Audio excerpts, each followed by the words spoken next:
Eu sou Fernando de Almeida Santos, professor doutor da Pontifícia Universidade Católica de São Paulo. Com muito gosto estou acá apresentando este trabalho, que é fruto de um trabalho conjunto que é o professor Euclides Bezerra da Silva, maestro em Ciências Contábeis e Atuariais da Pontifícia Universidade Católica, ICE, com o apoio também dos professores doutores Marcelo Eloy Fernandes y profesor doutor Windsor Spencer Veiga. La presentación tendrá 6 partes, siendo que la primera es justificación, problema y objetivos de la investigación, después referencial teórico, metodología, resultados de la investigación, análisis de discusiones y consideraciones. Estes exames de suficiencia son muy importantes porque os graduados em contabilidade necessitam fazer a prova para exercer a profissão. No Brasil, desde 2011 até 2017, tive 477.700 candidatos, sendo que alguns fizeram mais de uma vez porque não haviam sido aprovados. Então, é uma recontagem. Destes, foram reprovados 306.340 candidatos. Observo que 35,87% é a aprovação, tendo quase 2/3 de não aprovados. Isto é um problema.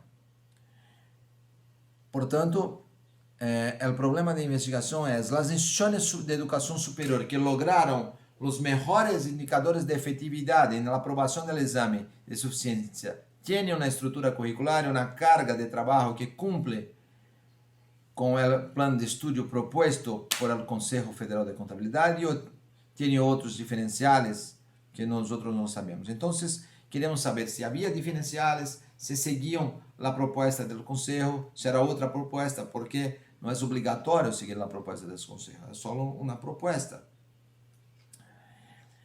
E o objetivo general é um estudo exploratório comparativo e qualitativo com instituições privadas de educação superior em São Paulo, que se classificaram melhor no exame de suficiência em relação com a efetividade para aprovar este exame, identificando a matriz curricular e sua carga de trabalho em comparação com a matriz proposta por el Conselho Federal de Contabilidade.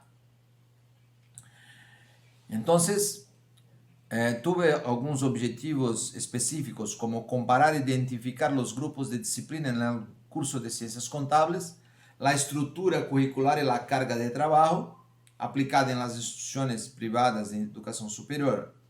Também tive como objetivo específico fazer um estudo comparativo e analítico com as 5 instituições privadas de educação superior em São Paulo que obtiveram os melhores indicadores de eficiência ao aprovarem o exame de suficiência. Agora eu vou falar sobre o referencial teórico. O referencial teórico tem 2 partes. Uma parte é sobre o histórico dos cursos de contabilidade em Brasil. Esta eu não vou abordar por causa do tempo. A segunda parte é como estão hoje. Eles são regulados por uma legislação. Esta legislação é parte geral para todos os cursos e algumas específicas para os cursos de contabilidade. Então, nós atentamos para a resolução 10, que define orientações do curso de contabilidade, e a resolução 12. As resoluções definem que os cursos de contabilidade, todos em Brasil, têm que conter 3 dimensões. A primeira dimensão é a formação básica, que tem administração, economia, estatísticas e outros. Profissional são os conteúdos mais de contabilidade mesmo, como contabilidade governamental, auditoria, contabilidade de custos, controladoria e outros. E aí também a parte teórico-prática. Esta parte teórico-prática é com os laboratórios, as oficinas, os estágios profissionais, também tem os trabalhos de conclusões. Entonces, todos os cursos tienen todo esto, pero la cantidad que puede ser diferente de un curso para otro, la abordaje, los tópicos también que son abordados pueden ser diferentes. Entonces, nosotros nos preocupamos con esto y observamos que hay pocos estudios sobre la temática. En 2010 para acá, empezó a crecer essas investigações em número, pero aún não são suficientes para analisar este processo. E em la tabla 5 há os números de los aprovados desde 2011 e é possível observar que não há muitos aprovados. Em 2011, segundo exame, é possível observar 58,99%, que é melhor resultado que tuve. Também é possível observar que em segundo de 2016, solo 21,89 foram aprovados.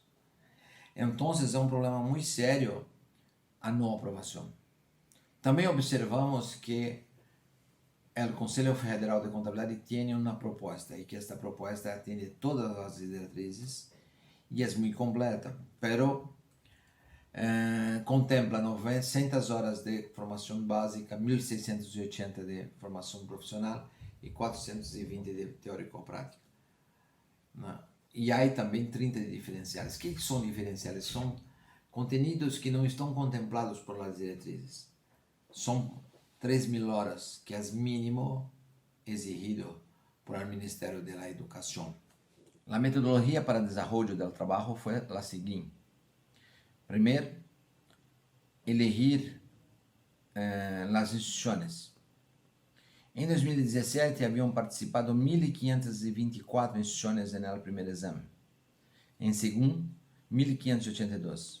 Miramos que algunas instituciones no tenían número de candidatos suficientes. Embora havia resultados e havia aprovação, não queríamos que trabalhar com instituições que tinham poucos alunos como candidatos. Então, elegimos solo as que tinham 50 candidatos ou mais e solo as que tinham mais 50% ou mais aprovados.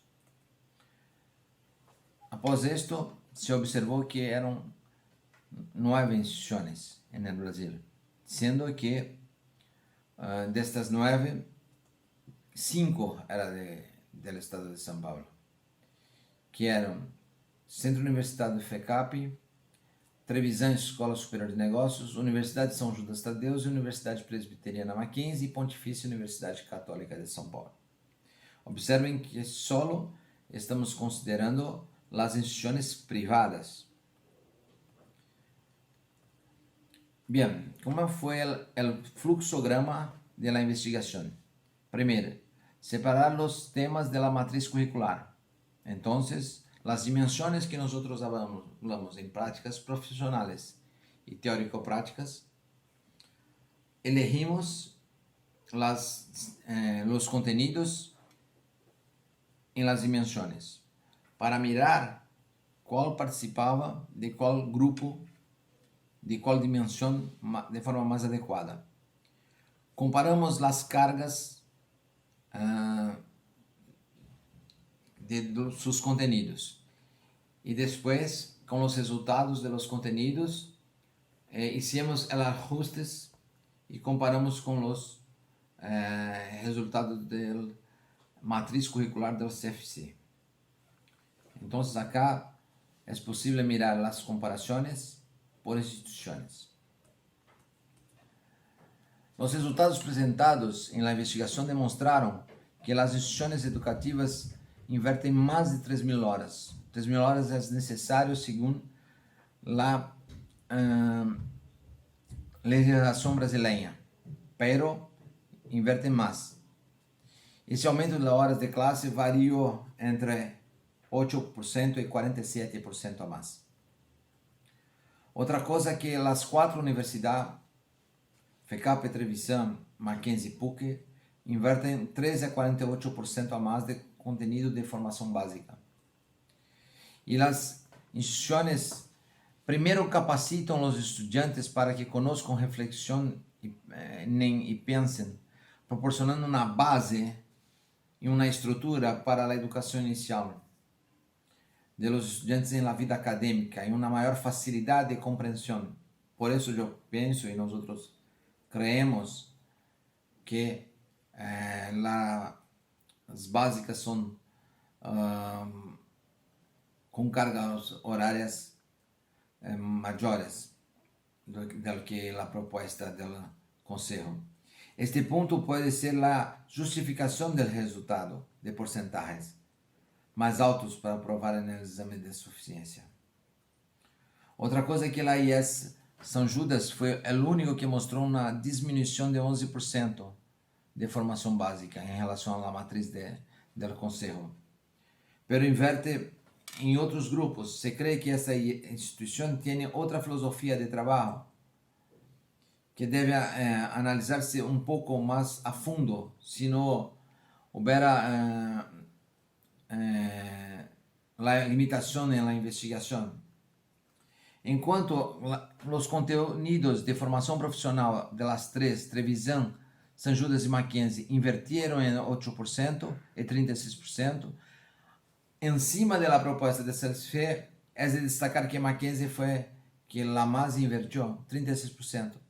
Mientras que FECAP e PUC São Paulo mostraram uma diminuição de 1% e 4% respectivamente. O conteúdo de formação teórico-prática mostrou que todas as IES investem mais que a matriz curricular de proposta de CFC e o comportamento foi FECAP 33%, Trevisan 81%, São Judas 43%, Mackenzie 79%, PUC 73%. Este conteúdo é muito importante, já que o aluno põe em prática toda a teoria que aprende. O conteúdo diferencial são os conteúdos que não são contemplados nem em las básicas, nem profissionais, nem teórico-práticas. São os conteúdos que há mais. E nós observamos que a FECAP tem 120 horas a mais, Trevisan 80, São Judas 40, Mackenzie 144 e PUC São Paulo 170 horas a mais, as que mais têm. Disciplinas como psicologia, por exemplo, pode ser útil na formação de contadores, já que proporciona aos estudantes uma melhor compreensão. Não é obrigatória, mas as instituições ofertam. Por fim, as considerações são: a presente investigação exploratória e qualitativa tuvo como objetivo analisar e comparar as matrizes curriculares e a carga de trabalho aplicada em las 5 instituições privadas no estado de São Paulo.